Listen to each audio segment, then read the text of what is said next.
Welcome back to another episode of Unranked Podcast.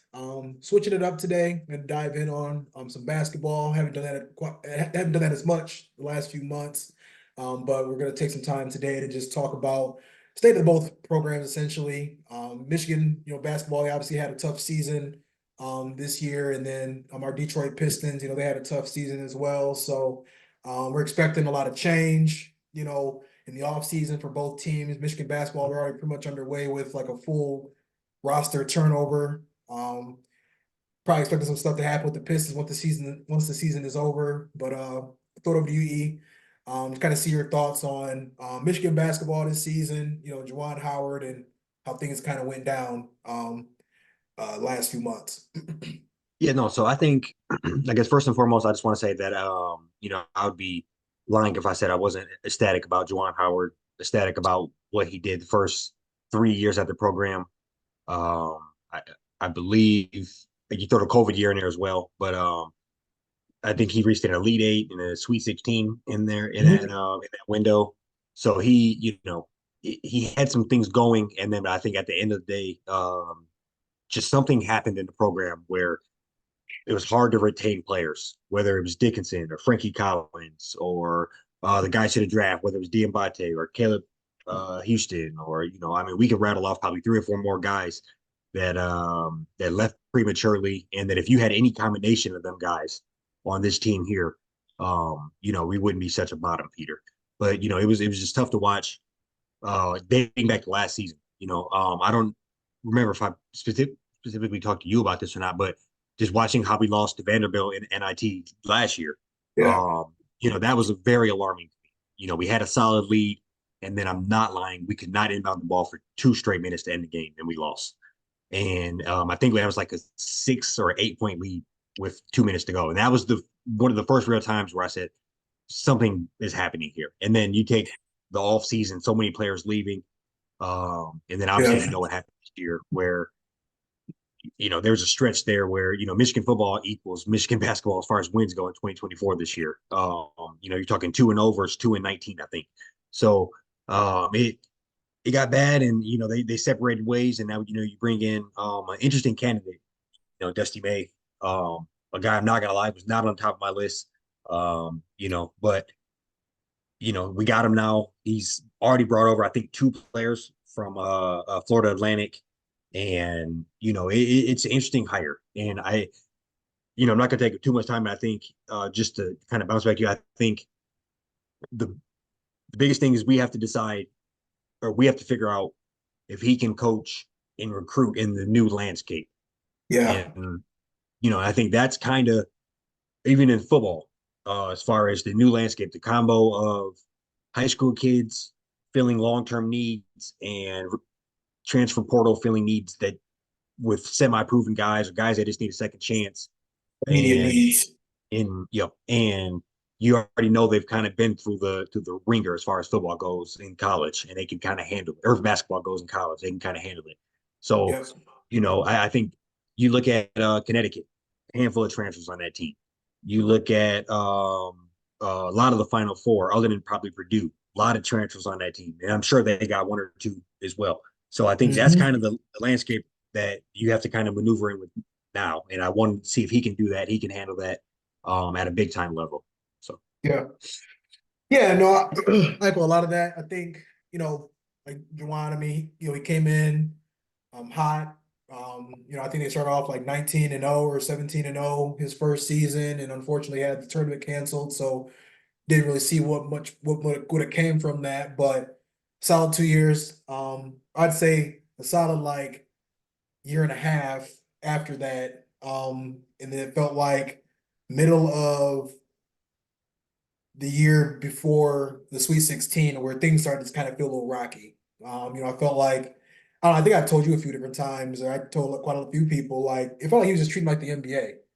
To where, I think we see it all the time. Got a lot of teams like the running joke right now is how like, the Lakers, the Warriors, the Heat, they're kind of like bottom feeding right now in the playoff race because they can just kind of turn it on, once the playoffs start. I feel like he was essentially just kind of coasting through non-conference and then trying to turn it on for conference play, and we watched them last year go all the way to like almost, I mean, essentially the final whistle against Rutgers, trying to still get in and couldn't make it. But I mean, everything from defensive lapses, scoring, and I think we saw everything from scoring droughts that were like 10 minutes long, 8 minutes long, 12 minutes long, just for whatever reason, just got guys that just can't score, not score, can't get whatever needs to be done on the court.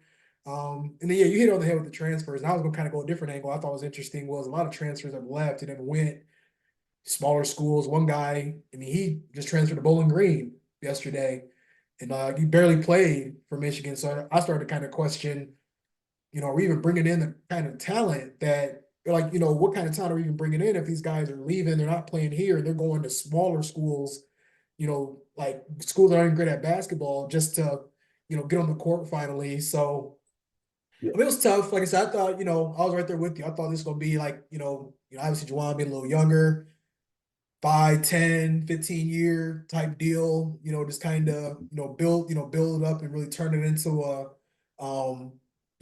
powerhouse. But I think, I don't know, I think a lot of us, or I mean, speak for myself, I think we kind of just thought that like the Fab Five deal was kind of like do it, just kind of that aura. And it did for a little bit, but I think it kind of like ran out over time, Right. towards the end. So, I mean, you need some substance with all of that. I think, just whether things not due to him, you bring in, I think his name was Isaiah Todd, mhm. uh, a top 7 player, if I'm not mistaken, in probably 20 or 21. And then the NBA invents something where he's going to pay these kids $500,000 to, go play basketball semi-professionally. Yeah. Things like that are just out of your control. You bring him in Mhm. on already tournament type team, maybe things are different. It probably would have worked out better for him. I happened to look him up the other day, you know, and so I just think, it's one of those situations where, just bad all around. And, I agree with you on that some of the players are going to smaller schools or haven't panned out. But, I look at Hunter Dickinson. I don't know his stats, but I know he was balling out at Kansas this year. Mhm. Frankie Collins, 13-4 at Yeah. Arizona State. Jeb Jackson, 11-5 at VCU.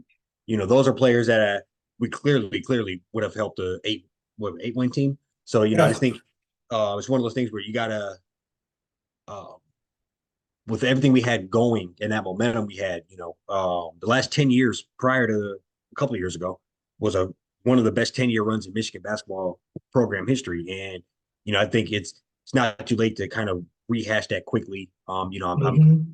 messed up that it didn't work out with Juwan Howard. I agree. It would have been great just for everything. Michigan Yeah. mad, keep the Fab Five around, whatever. But it doesn't seem to be, at least on to the out to the public, that bad of a breakup. So, if Dusty May can get us back in the Final Four in 2, 3, 4 years, I feel like the Fat Five still probably show up to those games.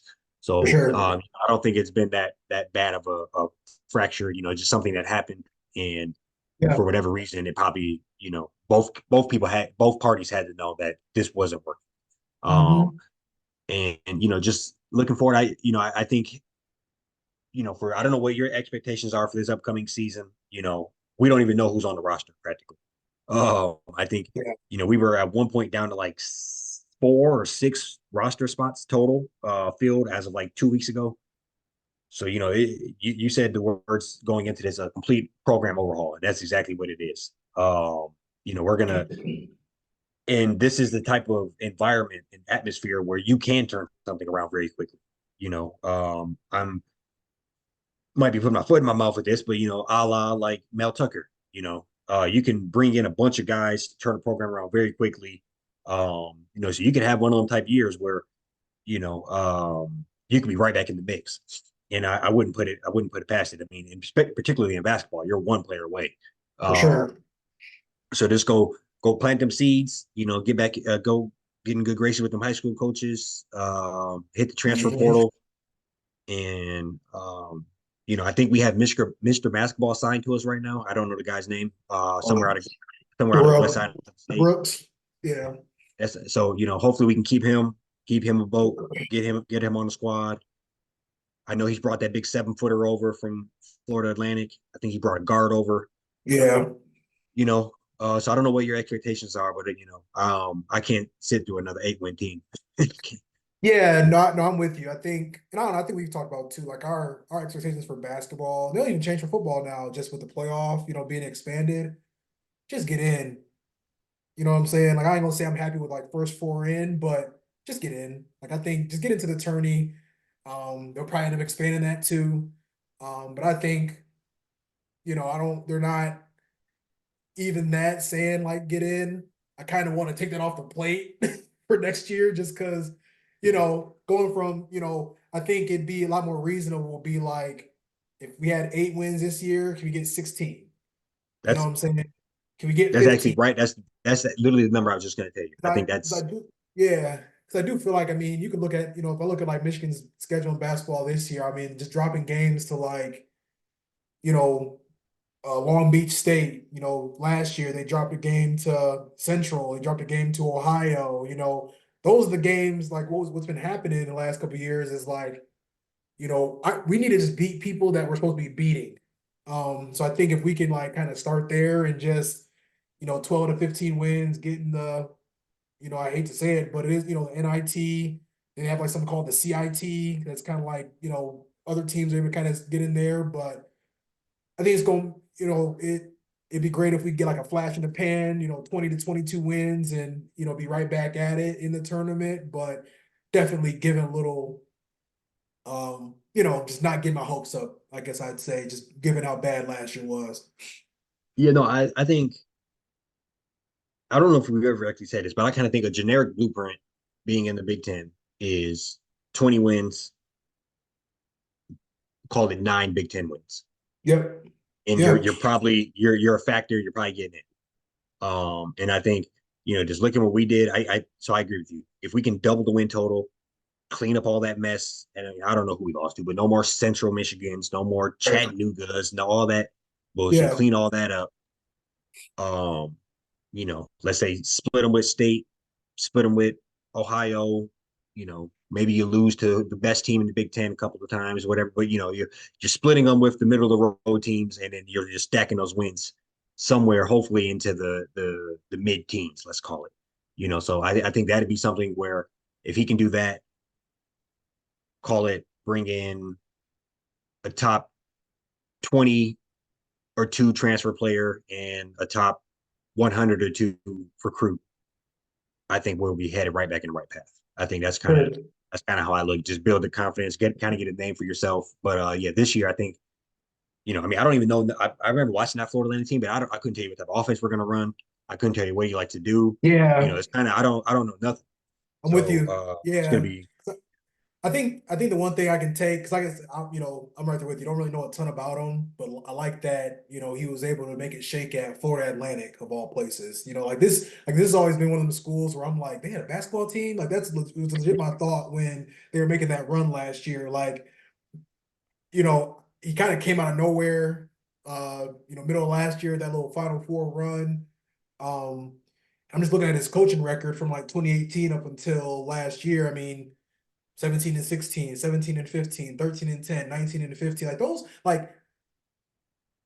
Those are solid records for like FAU, you know what I'm saying? So I hope and feel that coming up to a different, school with more resources, probably got more money to throw at assistant coaches, they've been talking about how they're trying to improve a lot of the NIL. They're gonna, lower some of the requirements around like admissions. So there is like some slight optimism there that you might be able to make something shake. This upcoming season just with the new landscape of college basketball and how teams are able to kind of speed up the process. Rebuild wherever that may look like just by getting a couple guys out of the portal. So yeah. No, I agree. I agree with you on that. I think they got a little bit up, kind of got a road ahead of them, but I'm mhm. here to fight for them, and I think uh new landscape with new teams coming in. I mean, now is the time to try to make some things shake. And it's kind of a good time to just, get it done and swap out them coaches and hopefully kind of turn this back around quickly. Yeah, for what it's Because I worth, think there's probably a changing of the helm at State coming soon. There's probably, I think things are going to be happening in the Big Ten. If you can kind of be established, you can kind of capitalize on that. yeah.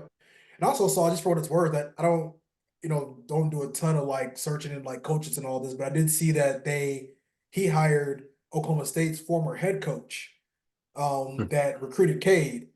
And I saw that, and I definitely don't get too much into recruiting nowadays because I mean, kids is they're This they're kid trans got a little brother or they're something? No, right, serious, yeah, for real. The way stuff is now with like kids recruiting, I don't dive into it a ton and don't get my hopes up, but might be like a 5-star from Auburn that this guy is supposedly having some connections to, you know, hopefully he's got enough, like, it's not like he's doing a really good job of getting like good recruiters around him to expedite this process. So like I said, I don't get excited about certain players until they sign that NIL. Hell, even nowadays they sign the NLI and then try to work their way out of it after the fact. So you never really know what kids are coming to the school until they show up on campus. But it sounds like at least he's got some guys with him that'll be able to expedite the process of like, you know, getting, double digit wins, winning 15 or more games and getting to the tournament sooner rather than later. So no, I agree with you on that. And I guess I'll kind of use those 15 wins as a segue here. Our beloved Pistons are sitting at 13 wins. Um, it's tough when our two favorite basketball teams have combined 21 wins. That's but kind of, we're here where we are. Detroit Pistons had a horrendous season again. I yeah, think if you probably go back and watch the last time we were really talking about them, we were probably sitting there hype when they were 2-1. And I think 2-1 on it with a chance to win and be 3-0. I think from that point on, considering that was in October, and we have 11 more wins since then, yeah. is bad. And we're That destined to have that first pick again. So I kind of just I want to throw it over to you before I say too much. But what's your thoughts on potential first pick, Cade yeah. contract, coach, just Yeah. everything doing with the Pistons. So I think I'll start at the top. I'm hoping and praying that this team gets sold, or we hear something about the process of the team getting sold. We already talked about our man's. I don't even want to say his name on here. Um, we already talked about some of the stuff he's doing just from like a extra investment standpoint. I just don't like how he's operating. And I feel like it'd be great to get an owner that actually loves the game of basketball, and isn't making money off of minorities' families in prison when they're trying to call their loved ones just to see how things are doing. Yeah, he's a Um, scum. yeah. So um, after that, I mean, I think Weaver just kind of even seeing what happened with him and a fan earlier this year. Wouldn't be surprised if he steps down, or they kind of, I don't know who would fire him. Like our owner not even around to even like to fire him. So who knows how that would even go down.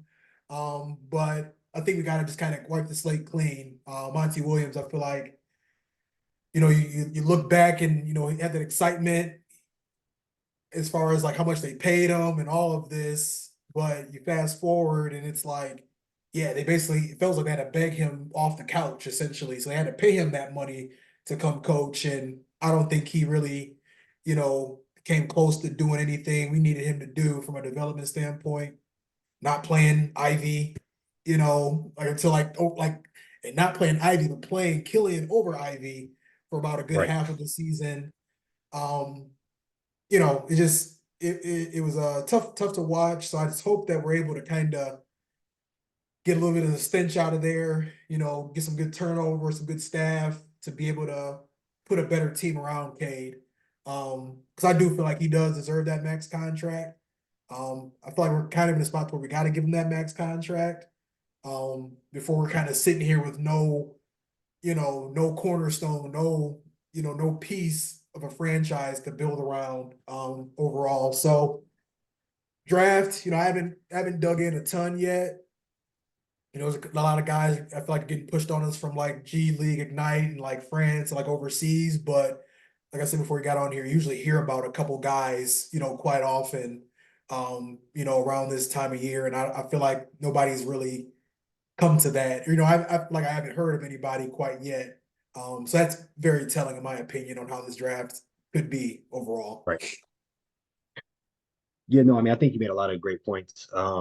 I couldn't agree more with you on Tom Gorse. He just when I found out, read a little bit more about him and what kind of how he makes money, um, just other outside of the horrendous shit with the prisons, just buying companies and draining them, and he's kind of you know, um, I think people refer to it as this cigarette method, where you try to pick a company up a cigarette with a couple more puffs in it before you throw it away. I think that's and it's bad. Looks like that's You what look he at the fact that do. we have Yep.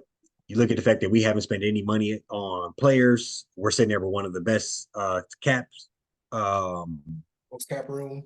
yeah, cap room available. It's just bad out here, and all the weird shit we were doing with all those contracts, and it just made it. You know, our biggest people we've signed so far have been players, a la Kimball Walker, a la whoever that we are giving millions of dollars to, Yeah, and with no hopes of them ever playing for us, they, contributing they anything. they're walking. And it's bad. And I agree with you. I think Monty Williams just not. It doesn't seem motivated. He doesn't seem, with all things happening with him and his family, like you said, having to convince him to come out, and $70 million is hard to turn down. I guarantee, and just I think the season's got going how it was, and we had that long losing streak, and I think he just lost all motivation and interest. And I don't know what we can do about that, because if we fire him, we're on the hook for the rest of the money. If Yeah, if we leave him lingering around and he doesn't really care, that's a kind of a just bad situation for everybody involved. So I don't know. It's a tough situation, but I agree with you. I hate to even feel this way because I do like Cade a lot, but I agree with you. I kind of feel like we are kind of over the barrel when it comes to re-signing him.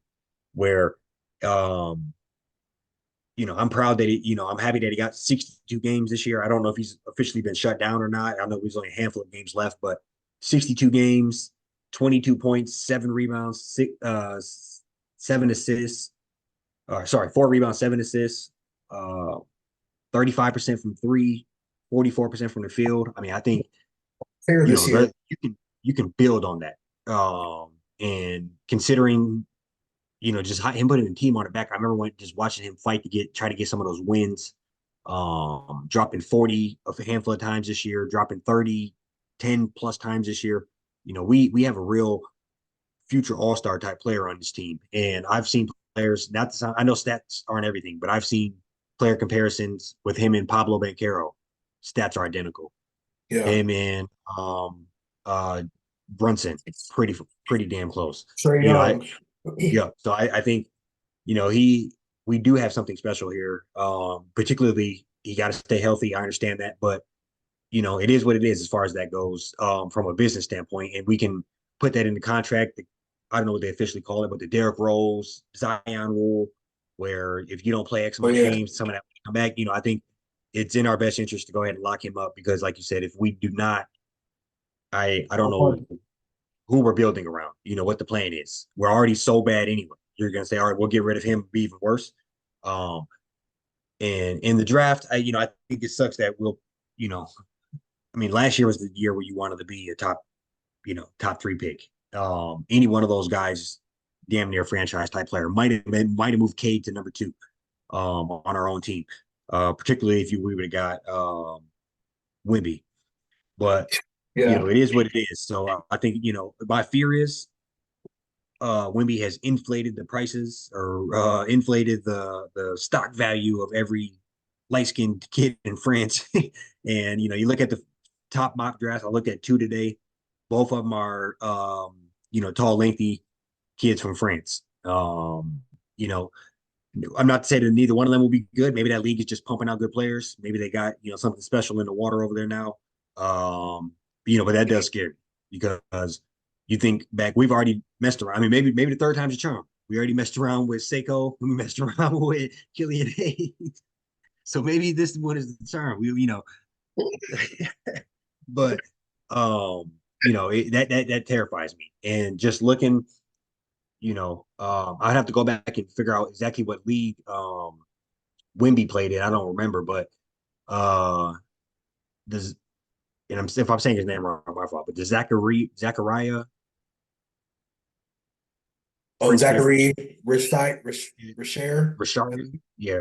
Um, been playing professional since he was 16. Obviously, that's legit. Putting up 13 and 4 this year. Yeah. Some crazy stats. 56% from three, but he's only hit 26. Um, things like that is a little interesting. And Mhm. then the one that I forgot who went to go watch him. Maybe it was Dwayne Casey went to go watch the other kid, Oh yeah. the star kid. Mhm. And I think he's the projected first pick right now. But either one of those guys, I think we got to do our due diligence. And that's not, I couldn't tell you like any other year, but I don't know any college player that I would jump on a sword for right now to say I know he's better than these French kids. I Right. couldn't tell you that. Any other year, I'd be running for a Fox or somebody from the states, period. But I don't know any of them this year to really argue. There's the guy that went the G League route. Oh my God, I'm blanking on his name. Mateus. Oh, Zabellis. Mhm. Yeah, yeah, I think he's American, but that's the one guy that I know that I've been heard the most about. I know he reclassified. He would have been the number one player in the country this year, but he reclassified. So, um, he might be in the mix too. But I got to do a little more research. Sure. But Yeah. hopefully we can hopefully they'll do the right thing, spend some money, get some help around us. Um, That's the key. yeah, So, like the draft, I mean, obviously this is like the bread and butter. This is where you like build that team out. But I mean, I'm looking. We got Cade at the one, Ivy at the two, Asar at the three, um, with Fontecchio at the four, Duran at the five. So that's four guys already in your starting lineup. That been drafted the last couple of years. None of them over 25. right. Like, what would you think is like? What would our need even be?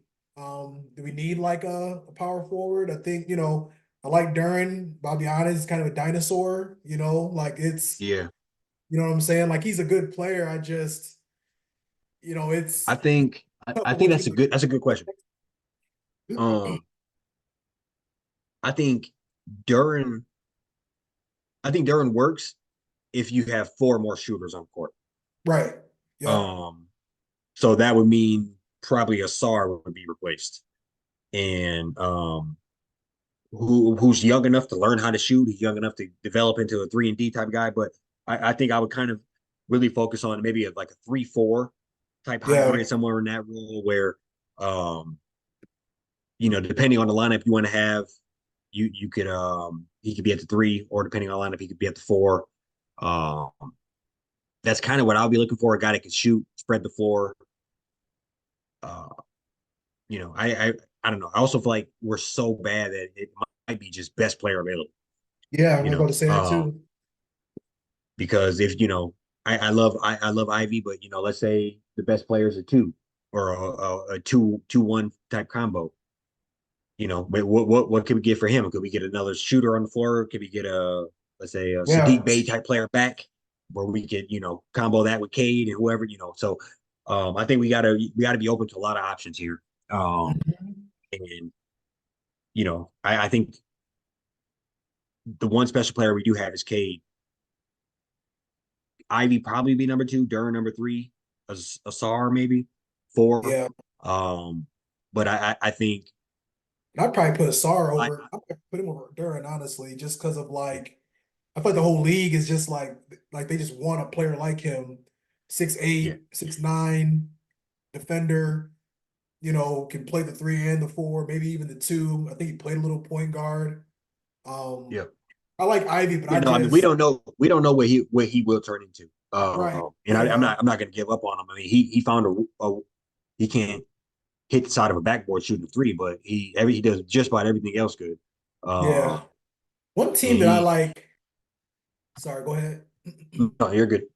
Oh, I was gonna say one team that I brought him up to you a couple times was just like the Rockets, and this is even kind of wish we would even went after Udoka, but that's a conversation for another day. We But definitely I should. mean, he got there. I mean, they were like us, right? Littered with lottery picks.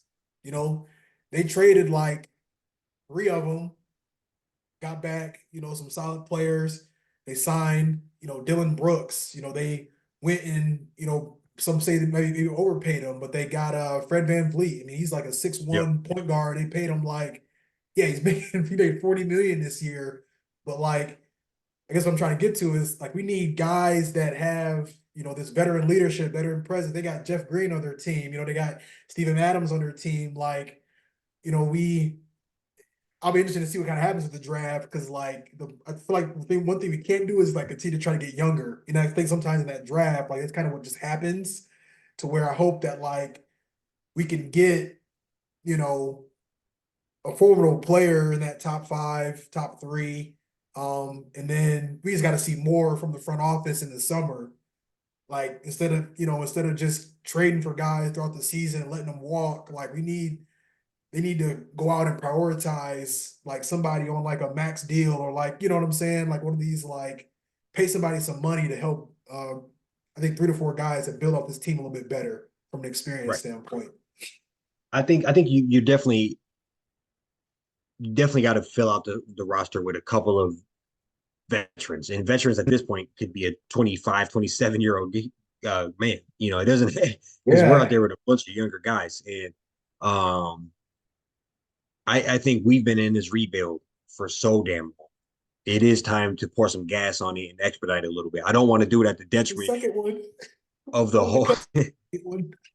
We're gonna rebuild every year. No, I don't want to do it at the detriment of the team long term. But at some point, Right. we can't care about the long term because the short term is so bad.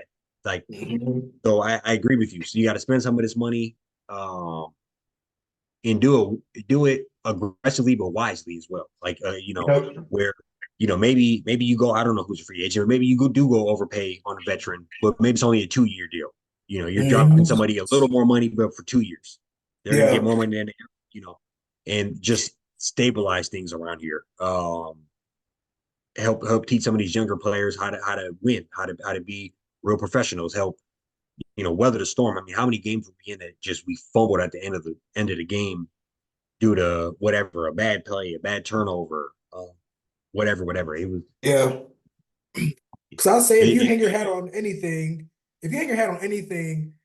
they were competing this year, you know what I'm saying? But they just didn't have the experience to like bring it home. Like even like you brought up that loss, like when they lost to the Trailblazers, that kind of started the whole onslaught of losing.